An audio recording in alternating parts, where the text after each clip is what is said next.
Hello students, welcome to online classes of Aamir Maharaja PG college. हमने इससे पहले वाले लेक्चर में हमारी यूनिट नंबर 2 चल रही थी stereo chemistry and bonding in man group element and compound. उसी के टॉपिक कुछ लिए हैं और उन्हीं को अपन कंटिन्यू करेंगे। लास्ट लेक्चर में अपन ने पाई बॉन्डिंग, बेंट रूल इनकी बात की थी। पैरामिडल इन्वर्जन क्या होता है, एटॉमिक इन्वर्जन क्या होता है, उनको देखा था। आज हम इस लेक्चर में एक तो D pi p pi bonding लेंगे और एक very important topic wash diagram, जो कि हर बार एग्जाम में रिपीट होता ही रहता है। मेजर क्वेश्चन आता है wash diagram, try atomic molecule and penta atomic molecule, जिसमें से हम एक वॉश डायग्राम देखेंगे ट्राई एटोमिक मॉलिक्यूल में। आप लोग लगातार जो भी लेक्चर प्रोवाइड कराए जा रहे हैं आपको, उन लेक्चर्स को आप कंटिन्यू देखते रहिएगा और जो मैटर आपका कलेक्ट हो रहा है उसके प्रिपेयर नोट्स बनाइएगा, प्रॉपर तरीके से नोट्स बनाइए और उन्हीं को लगातार पढ़ते रहिए। इन जो चीज़ें आपको करवाई जा रही हैं वो एग्ज़ाम के अकॉर्डिंग बहुत ही इम्पोर्टेंट हैं और इन्हीं में से ही लगभग आपके सारे क्वेश्चन हैं वो सोल्व हो जाएंगे, क्योंकि वैसे भी बहुत अभी क्रिटिकल सिचुएशन चल रही है, कोविड का टाइम है, हम घर से बाहर कहीं नहीं जाना, आपको केवल पढ़ाई जो ऑनलाइन के माध्यम से मिल रही है आप उसी को कंटिन्यू करते रहिए और आप मैटर आपके पास मिलता जा रहा है, आपको उसको नोट्स फॉर्म में प्रिपेयर करना है, घर पे रहना है, अपना और अपनी फैमिली वालों का सभी का ध्यान रखना है। आवश्यक हो तो ही घर से बाहर निकले, अदरवाइज घर से बाहर नहीं निकले, क्योंकि बहुत ज़्यादा क्रिटिकल सिचुएशन हो रही है। आप केवल घर पे रह करके अच्छे से अपनी पढ़ाई पे ध्यान दें। चलिए स्टूडेंट्स, अपन स्टार्ट करते हैं आज का अपना topic, consequence of the d pi p pi bonding. देखो, हम D pi p pi bonding में कॉन्सिक्वेंस की बात करेंगे कि D pi p pi bonding के क्या क्या इफ़ेक्ट देखे जाते हैं। देखो, बॉन्ड लेंथ जो होती है, bond length D pi p pi bonding होगी तो बॉन्ड लेंथ क्या हो जाएगी, डिक्रीज हो जाएगी। बॉन्ड स्ट्रेंथ जो होगी वो क्या हो जाएगी, अगर बॉन्ड स्ट्रेंथ की हम बात करेंगे तो बॉन्ड स्ट्रेंथ जो है, बॉन्ड स्ट्रेंथ इंक्रीज हो जाएगी। एंड बॉन्ड ऑर्डर की बात करें तो बॉन्ड ऑर्डर जो है वो भी इंक्रीज हो जाएगा। बॉन्ड एनर्जी जो है वो भी इंक्रीज हो जाएगी। बॉन्ड ऑर्डर बढ़ेगा तो बॉन्ड एनर्जी बढ़ेगी, बॉन्ड स्ट्रेंथ भी बढ़ेगी। स्ट्रेचिंग फ्रिक्वेंसी है वो भी इंक्रीज होगी, वाइब्रेशन फ्रिक्वेंसी है वो भी इंक्रीज होगी। And D pi p pi bonding give the planarity of the compound, जो D pi p pi bonding होती है वो कंपाउंड की प्लेनरिटी को बढ़ा देती है। D pi p pi bonding explain the acidic nature of the compound, acidic जो नेचर होता है कंपाउंड को उसको भी एक्सप्लेन करती है। फोर्स कांस्टेंट आल्सो क्या कर देती है, इंक्रीज कर देती है D pi p pi bonding. ये सारे पॉइंट्स हमें कॉन्सिक्वेंस हैं D pi p pi bonding की वो पता होने चाहिए। नेक्स्ट हम इसका एग्जाम्पल देखते हैं। एग्जाम्पल जैसे एक हमने इसमें एग्जाम्पल लिया है जो एक ट्राई मिथाइल एमीन है और दूसरा ट्राई मिथाइल एमीन है, दूसरा अपने पास ट्राई मिथाइल एमीन है, पहला एग्जाम्पल तो अपना, और दूसरा एग्जाम्पल इसकी हम ट्राईसीलियल एमीन है, ट्राईसीलियल एमीन है, ट्राई मिथाइल एमीन है। इसके अंदर हाइब्रिडाइजेशन की अगर बात करें हम, इसमें sp3 हाइब्रिडाइजेशन प्रेजेंट है और सिलिका H3 जुड़े हुए हैं, इसमें भी आपके पास हाइब्रिडाइजेशन जो है वो sp3 ही प्रेजेंट है। Is the trigonal planar structure but CH3 is a pyramidal structure and which is the explain on the basis of the d pi p pi bonding. इसके अंदर जो हाइब्रिडाइजेशन है, इसकी जो स्ट्रक्चर है पैरामिडल स्ट्रक्चर होती है और इसको हम D pi p pi bonding के द्वारा एक्सप्लेन करेंगे। देखो कैसे करेंगे। ये D pi p pi bonding जो है, सिलिका है, सिलिका से 4 हाइड्रोजन जुड़े हुए हैं, सिलिका के पास वैकेंट डी ऑर्बिटल प्रेजेंट होते हैं। इधर हम बात करते हैं कि नाइट्रोजन होता है, फिर सिलिका होती है, फिर सिलिका होती है, बीच में नाइट्रोजन, 3 सिलिका जुड़ी हुई हैं और एक नाइट्रोजन प्रेजेंट है। देखो, इसके अंदर हाइब्रिडाइजेशन की बात करें, बीच में नाइट्रोजन 3 सिलिका जुड़ी हैं, मतलब sp2 हाइब्रिडाइजेशन शो कर रही है। नाइट्रोजन के पास एक लोन पेयर प्रेजेंट होता है, ये लोन पेयर जो होता है वो अपने लोन पेयर के जो इलेक्ट्रॉन होता है वो वैकेंट डी ऑर्बिटल में दे देता है, जिससे नाइट्रोजन के पी ऑर्बिटल में प्रेजेंट जो एलपी है उससे सिलिका के डी ऑर्बिटल में प्रेजेंट जो वैकेंट ऑर्बिटल है उसके बीच में बॉन्डिंग हो जाती है। ये लोन पेयर जो होता है वो इधर भी दे सकता है, इधर भी दे सकता है। ये लोन पेयर मान लिया इधर प्रेजेंट है तो ये लोन पेयर इधर भी ट्रांसफर हो सकता है, इधर भी हो सकता है, या फिर इधर भी हो सकता है। इस तरह से इस लोन पेयर के ट्रांसफ़र होने की पॉसिबिलिटी तीनों तरफ है। इधर भी हो सकता है, ये लोन पेयर इधर भी ट्रांसफ़र हो सकता है, ये लोन पेयर इधर भी हो सकता है, ये लोन पेयर इधर भी हो सकता है। इसके अलावा ये लोन पेयर यहाँ भी ट्रांसफ़र हो सकता है। देखो इसमें जो ये है अपना, इसके अंदर हम बात करेंगे कि किस तरह से इसके अंदर पाई बॉन्डिंग होती है। Due to presence of the d pi p pi bonding trisilyl amine is trigonal planar. कैसा होता है? ट्राइगोनल प्लेनर होता है, स्ट्रक्चर होती है, and it is less basic. कैसी स्ट्रक्चर होती है? Less basic than trimethyl amine. Trimethyl amine की कंपेरिजन में ट्राइसीलियल एमीन जो होती है वो लेस बेसिक होती है। क्यों होती है लेस बेसिक? क्योंकि इसके अंदर जो एलपी प्रेजेंट होता है ना वो एलपी बॉन्डिंग में पार्टिसिपेट कर जाता है, तो लोन पे डोनेट करने के लिए उसके पास बचता ही नहीं है नाइट्रोजन के पास।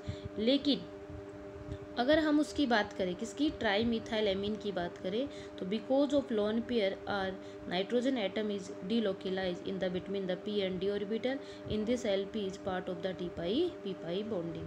D pi p pi bonding के अंदर पार्टिसिपेट कर जाएगा। So the LP are not easily available for incoming proton. देखो अगर सिलिका जो है, ये देखो ये जो डायग्राम बना रखा है, इस डायग्राम में आपको दिख रहा होगा कि सिलिका और इधर सिलिका, तीन सिलिका जुड़ी हुई है। अपने पास एग्जाम्पल क्या था? अपना जो एग्जाम्पल है वो है, एग्जाम्पल है इसके अंदर हम लेते हैं SiH3 और होल 3 और N। ये अपना एग्जाम्पल है। इस पे पास ये लोन पेयर है, नाइट्रोजन से 3 SiH3 जुड़े हुए हैं।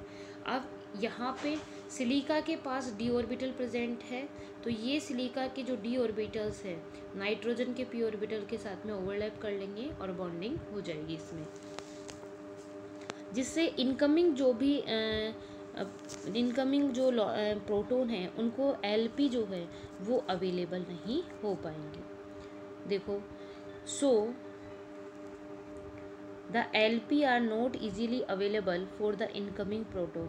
The bond length of tricilial amine is greater than the trimethyl amine.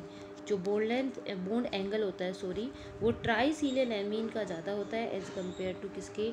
Trimethyl amine की। तो आपको हमें ये एग्जांपल के through D pi p pi bonding है वो ध्यान रखनी है। किसके अंदर? एक तो हम लेते हैं ट्राइसीलियल एमीन और दूसरा लेते हैं ट्राईमिथाइल एमीन। ठीक है, अब हम एक इम्पॉर्टेंट टॉपिक की तरफ चल रहे हैं जो वॉस डायग्राम है, और ये लगभग एग्जाम में रिपीट होता ही रहता है। देखो क्या होता है, Walsh diagram is a correction diagram या को रिलेटेड डायग्राम भी बोलते हैं, molecular geometry. Walsh diagram also known as the angular coordinate diagram, ये एंगुलर कोरिलेशन डायग्राम, ये तीनों नाम ही वॉस डायग्राम के हैं। Angular coordinate, angular coordination diagram भी इसको कहते हैं। क्या होता है इसके अंदर? Walsh diagram is correlated change in energy of molecular orbital between reference geometry high symmetry and the deformed the structure and low symmetry। देखो क्या है, हाई सिमेट्री और लो सिमेट्री दोनों के जो ऑर्बिटल्स होते हैं उनके बीच में क्या होता है? कॉम्बिनेशन होता है, जिससे एक न्यू ऑर्बिटल्स का फॉर्मेशन होता है। तो वॉस डायग्राम में हम इसके बारे में डिस्कशन करेंगे, जैसे एनर्जी ऑफ मॉलिक्यूलर ऑर्बिटल और versus high symmetry and low symmetry of the bond angle. इसके लिए ये चीज़ें हम पहले डिस्कस करेंगे। देखो high energy of molecular orbital और बॉन्ड एंगल के बीच में हम जब एंगल बनाते हैं, दोनों तरफ high energy of molecular orbital लेते हैं। इधर हमने ट्राई एटॉमिक मॉलिक्यूल लिया है, तो इसमें एक शेप तो हो सकती है बेंट और एक शेप हो सकती है लीनियर। लीनियर जब शेप होगी तो बॉन्ड एंगल कितना होगा? 180, और जब बेंट शेप होगी तो बॉन्ड एंगल कितना होगा? 90। इसमें डिस्टोर्शन कोऑर्डिनेट भी इसको कहते हैं। Walsh diagram is use for the making quick prediction the almost the geometry of the small molecules. हम मतलब जो छोटे से छोटा वोस डायग्राम क्या करता है कि ज्योमेट्री होती है ना उसको अच्छे से प्रिडिकेट कर देता है कि फट से हम उस पूरी स्ट्रक्चर को, स्मॉल मॉलिक्यूल के स्ट्रक्चर को भी ज्ञात कर सके। देखो Walsh diagram firstly related the molecule shape, molecule की शेप को बताता है with its electronic structure, electronic structure के बारे में बात करेगा। According to Walsh the shape of molecule in the given structure class are determined by the number of valence electron. सबसे मेन बात है आपको ध्यान रखनी है कि इसके अंदर जो बैलेंस इलेक्ट्रॉन है उस पर बेस होगा। In the most important rule say that A molecule adopt the geometry according to relating stability of HOMO. The stability of HOMO or base structure is higher than linear structure then adopt the band structure. Stability of HOMO is the band structure is higher than linear structure then adopt the band structure को adopt करता है। According if stability of HOMO is linear structure is higher than the band then molecule adopt the linear structure। अगर stability HOMO जो है linear structure में है तो higher than band structure, और उस समय ये कौन से स्ट्रक्चर को अडॉप्ट करता है, लीनियर स्ट्रक्चर को अडॉप्ट करता है। ये तो जनरल चीज़ें हो गई वोस डायग्राम के लिए कि वोस डायग्राम क्या होता है। वोस डायग्राम में हम ज्योमेट्री कैसे डिसाइड करते हैं, बोन एंगल क्या लेते हैं, दो तरह की एक ही मॉलिक्यूल में हम स्ट्रक्चर फाइंड आउट करते हैं, एक लीनियर जो बैंड होती है, एक दूसरी स्ट्रक्चर जो होती है वो लीनियर होती है। अब हम जो वोस डायग्राम देखते हैं वो होता है try atomic molecule. Try atomic molecule के अंदर वोस डायग्राम देखेंगे तो हम इसमें AH2 मॉलिक्यूल लेते हैं। AH2 जो मॉलिक्यूल है वो है वाटर हो सकता है, BeH2 हो सकता है, जिनके अंदर पॉइंट ग्रुप जो होता है C2V सिमेट्री प्रेजेंट होती है। व्हेन इट इज़ बैंड, जब क्या प्रेजेंट हो, ये बैंड फॉर्म में हो, तो बैंड फॉर्म में जब होंगे तो वोटर जो है, वोटर एंड व्हेन लीनियर, अगर वोटर जो है वो लीनियर फॉर्म में है तो उसमें जो पॉइंट ग्रुप है, जब वो अगर वोटर जो है लीनियर फॉर्म में है तो उस समय उसके अंदर जो पॉइंट ग्रुप होगा वो C2V होगा। कौन सा पॉइंट ग्रुप होगा, C2V। क्या ध्यान रखना है, C2V पॉइंट ग्रुप होगा। जो इम्पोर्टेंट बात है मैं उसको अंडरलाइन कर रही हूँ कि वोटर के अंदर C2V पॉइंट ग्रुप होगा, और BeH2 अगर कैसी प्रेजेंट है, लीनियर फॉर्म में प्रेजेंट है, तो उस समय इसके अंदर पॉइंट ग्रुप जो होगा वो क्या होगा, D इनफाइनाइट H होगा। For the formation of AH2 molecule the central atom A is second period element is assumed to have S, Px, Py, Pz orbital in the valence shell. ये इसके अंदर orbitals जो होते हैं वो present हो सकते हैं बैलेंस सेल के। कौन कौन से हो सकते हैं, S हो सकता है, Ps हो सकता है, Py हो सकता है। ठीक है, इसमें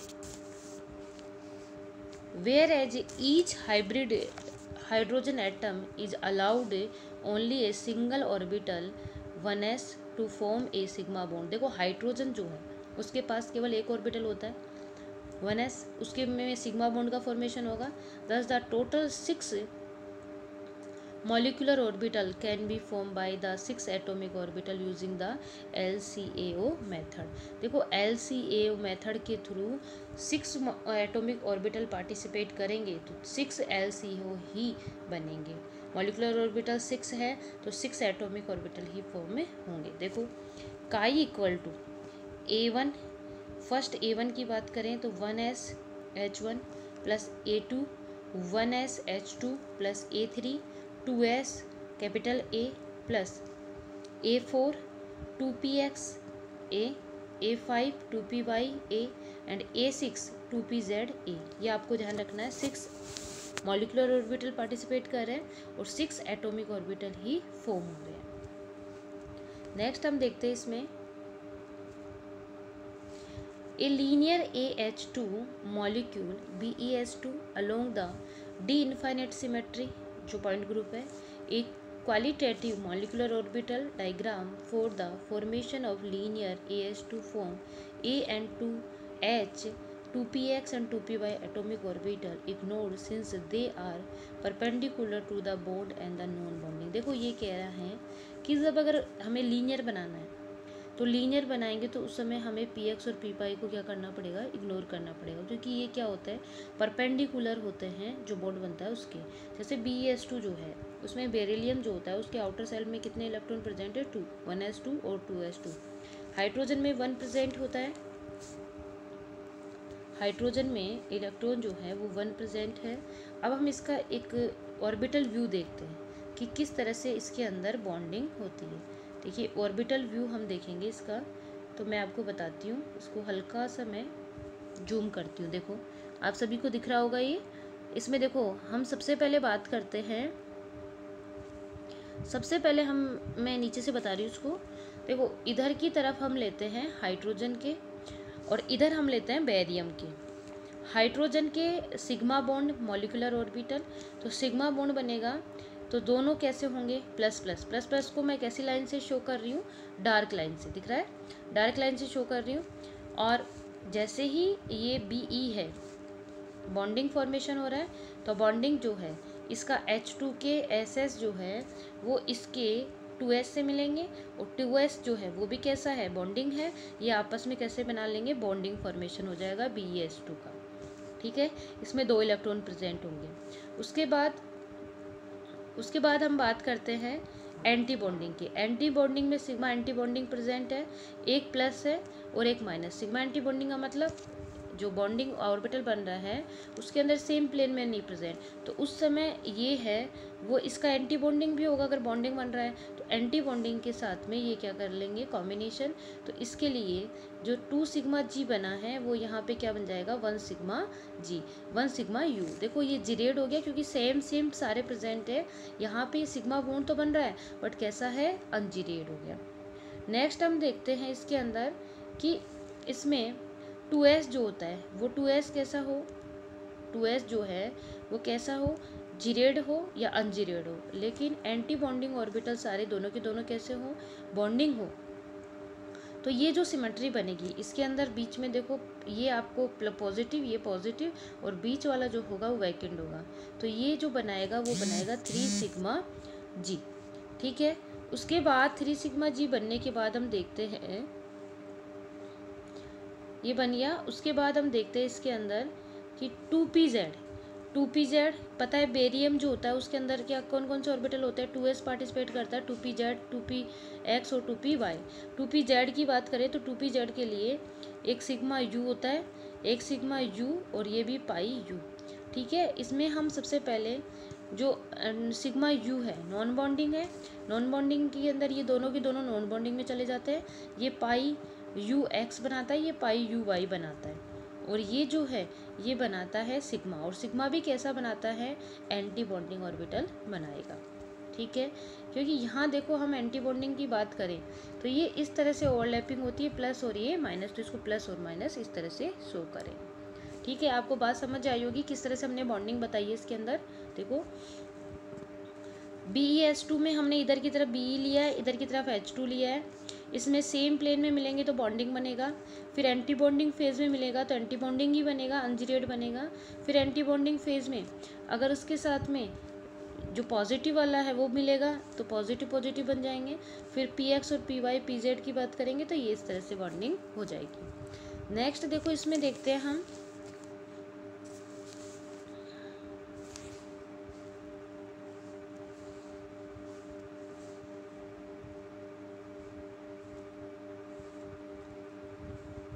नेक्स्ट हम इसमें बात करते हैं कि बैंड जो है, नेक्स्ट हम देखेंगे band AH2 molecule belong the C2V symmetry. Band में C2V पर्ट ग्रुप होता है। Qualitative molecular orbital diagram for the formation of the band BaH2 A two type of hydrogen atom is show। दो तरह के hydrogen atom है वो इसमें show किए गए हैं। अब इस डायग्राम को और देख लेते हैं हम। ध्यान से देखो, वाटर मॉलिक्यूल के लिए बनाया, वो BeS2 के लिए बनाया था, ये वाटर मॉलिक्यूल के लिए। तो इसमें देखो एक तरफ ऑक्सीजन होगा, दूसरी तरफ हाइड्रोजन होगा। उसमें भी हमने एक तरफ क्या लिया था, बेरियम, दूसरी तरफ क्या लिया था, हाइड्रोजन। सबसे पहले हम बात करेंगे कि अगर एक तरफ हाइड्रोजन प्रेजेंट है और दूसरी तरफ ऑक्सीजन प्रेजेंट है, तो ऑक्सीजन का 2s ऑर्बिटल, ठीक है, और इसका अपने पास सिग्मा बनेगा। एक सिग्मा ऑक्सीजन की कौन कौन से ऑर्बिटल प्रेजेंट होंगे, ऑक्सीजन की देखो मैं इसको थोड़ा सा छोटा कर रही हूँ जिससे आप लोगों को भी दिख सके। इसमें एक तो होगा 2pz, पहला ऑक्सीजन का ऑर्बिटल, फिर होगा 2px, 2py, तीन ऑर्बिटल प्रेजेंट होंगे। इसमें से आपके पास जो ये अपना नॉन बॉन्डिंग है, जो 2px है, 2px जो ऑर्बिटल है वो नॉन बॉन्डिंग है, 2px वाला। और इसके अलावा जो 2py वाला है, ये नॉन बॉन्डिंग भी बनाता है, बॉन्डिंग भी बनाता है और एंटी बॉन्डिंग भी बनाता है। 2px जो होता है वो एंटी बॉन्डिंग बनाएगा तो उस समय 4a1, एंड 2p भी बनाएगा तो उस समय ये बनेगा। अब देखो, ये तो ऑक्सीजन, ये तो हाइड्रोजन है, और ये जो ऑर्बिटल ऊपर वाले शो हो रहे हैं ये किसके हैं, ऑक्सीजन के शो हो रहे हैं। ऑक्सीजन का जब s ऑर्बिटल मिले और इसका p मिले तो इस तरह से बनेगा। जब इसका p ऐसे मिले और ऑक्सीजन के इस तरह से मिले तो ये इस तरह से बनेगा। इसमें देखो दो बना रखे हैं, ये एंटी बॉन्डिंग वाला पार्ट है तो एंटी बॉन्डिंग वाला पार्ट इस तरह से बनेगा, और ये बॉन्डिंग वाला पार्ट है तो बॉन्डिंग बॉन्डिंग वाले इस तरह से बन जाएंगे। अब ऐसे ही इसमें बात की है, इसमें देखो 2s ऑर्बिटल है, 2s ऑर्बिटल ये इस तरह से प्रेजेंट होगा। ये अगर किस फेज में बन रहा है, अगर बॉन्डिंग फेज में बन रहा है तो ये इस तरह से बनेगा, और अगर ये इस तरह से एंटी बॉन्डिंग में बन रहा है तो 2px जो है वो इस तरह से फॉर्म हो जाएगा। ये इसका हमारे पास जो वाटर मॉलिक्यूल होता है उसमें बॉन्डिंग को शो किया गया है, ठीक है। उसके बाद हम इसका नेक्स्ट डायग्राम देखते हैं। वाटर मॉलिक्यूल में 2a12, इसके अलावा 1b22, 3a12 और 1b12, ये इसमें इलेक्ट्रॉन प्रेजेंट होते हैं, मतलब इलेक्ट्रॉन का सीक्वेंस है वो शो किया गया है। देखो बैंड के अंदर हमने देखा था, जब बैंड होता है तो उस बैंड के अंदर एंगल कितना होता है, 90, पॉइंट ग्रुप क्या होता है, C2b, ठीक है। और स्ट्रक्चर कैसी होती है, 180 डिग्री में लीनियर होती है, पॉइंट ग्रुप क्या होता है, D इनफाइनाइट H होता है।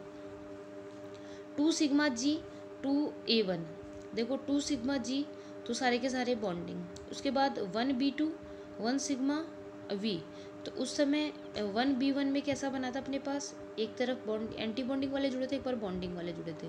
फिर 3a1 जो है उसके अंदर हमने देखा था कि 1 पाई जो था वो ux से बना था।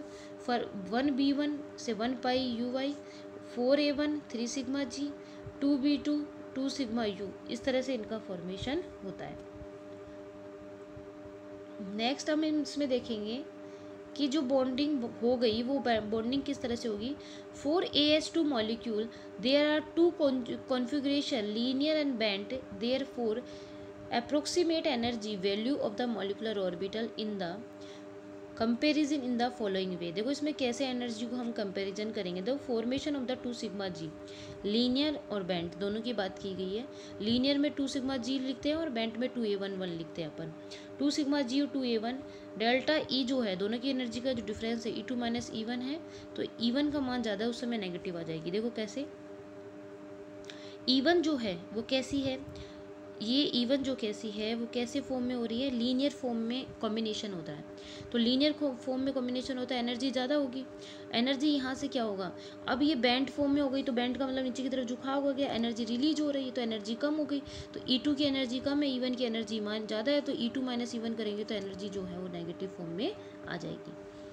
उसके बाद हम सेकंड बात करते हैं। देखो ये सब चीज़ें जो मैंने बताई वो लिखी हुई है इसके अंदर कि in the linear structure only S orbital participate करते हैं ओवरलैपिंग में, but in the band structure में एस के साथ साथ कौन ऑर्बिटल पार्टिसिपेट करता है, पी ऑर्बिटल भी पार्टिसिपेट करता है।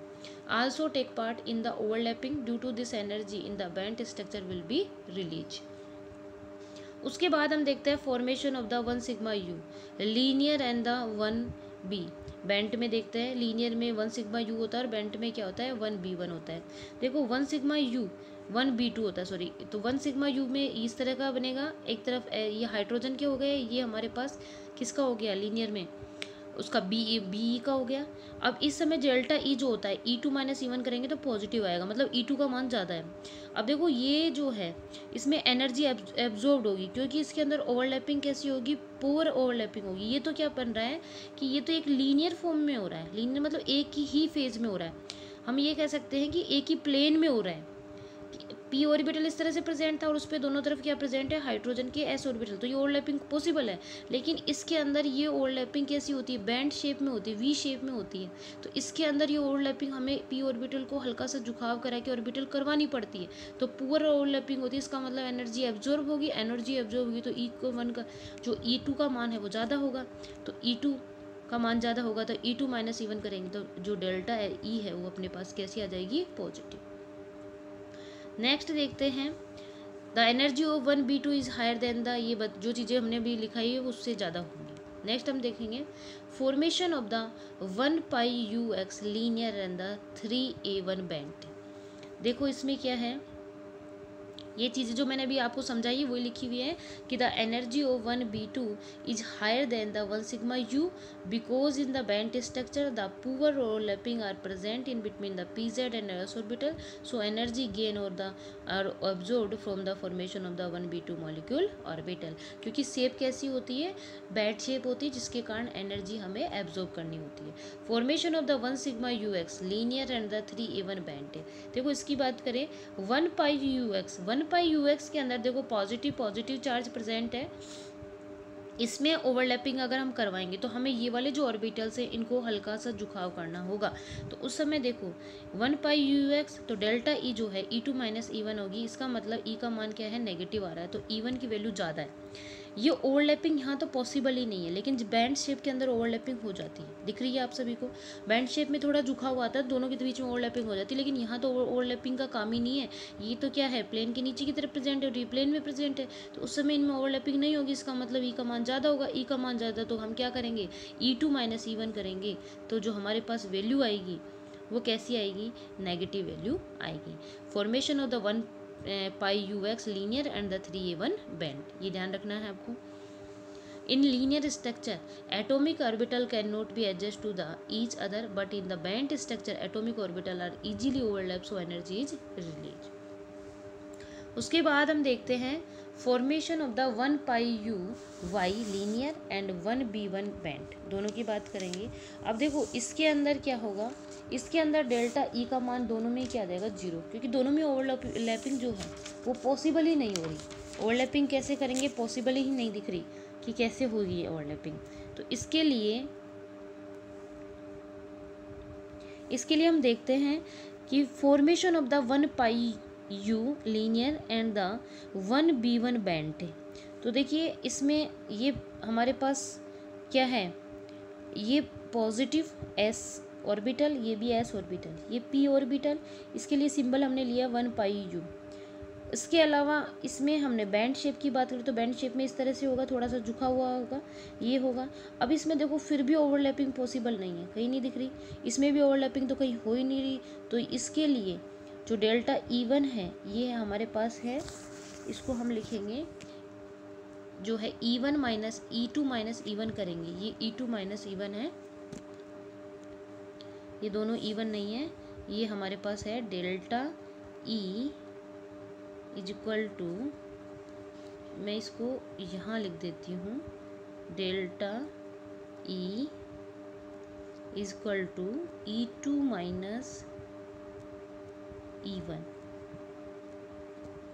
E2 माइनस E1, ये E2 है, E2 माइनस E1, और उसका जो रिजल्ट होगा E2 माइनस E1 का जो रिजल्ट होगा वो क्या होगा, 0। ये आपको ध्यान रखना है, क्योंकि दोनों में ही ओवरलैपिंग है वो पॉसिबल नहीं हो रही। In the both of the structure bonding is not possible, so no release on the no gain energy. Bonding में ना तो आपके पास एनर्जी है वो रिलीज हो रही, ना गेन हो रही, क्योंकि बॉन्डिंग पॉसिबल ही नहीं है, तो हम एनर्जी को किस तरह से गेन करवाएंगे। नेक्स्ट हम देखते हैं इसमें formation of the 3 sigma G linear and the 4A1 band. देखो अब इसमें 3 सिग्मा जी लीनियर बनेगा और 4A1 बेंट बनेगा। तो उस समय क्या होगा, देखो ये तो ओवरलैपिंग कैसी हो रही है, ये ओवरलैपिंग लीनियर है, दिख रही है हमें, लीनियर ओवरलैपिंग है। इसका मतलब ई का मान क्या होगा, ज़्यादा होगा, ई इंक्रीज होगा, लीनियर है तो ई इंक्रीज हो रहा है यहाँ पे।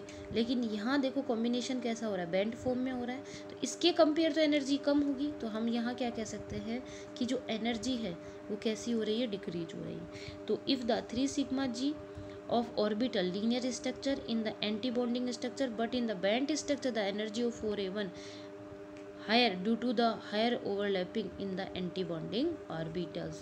यहाँ देखो एंटी बॉन्डिंग के बीच में ओवरलैपिंग हो रही है और यहाँ किसके बीच में हो रही है, इसके लिए हो रही है। ये देखो ये इसके लिए है और यहाँ एनर्जी जो है वो कम है क्योंकि एंटी बॉन्डिंग के बीच में हो रहा है ये, तो ये इसके लिए है। तो उस समय देखो E2 - E1 प्लस जो डेल्टा ई है उसका मान कैसा आएगा, पॉजिटिव। क्यों आएगा पॉजिटिव, क्योंकि जो E1 है वो कम है, क्योंकि E1 में क्या प्रेजेंट है, E1 के अंदर एंटी बॉन्डिंग ऑर्बिटल्स के अंदर बॉन्डिंग हो रही है, जबकि इसमें बॉन्डिंग के बीच में ओवरलैपिंग प्रेजेंट है, जिससे डेल्टा ई जो है वो क्या होगा, delta E equal to E2 - E1 और E2 जो है वो ज़्यादा है, तो रिजल्ट हमारा कैसा आएगा, पॉजिटिव।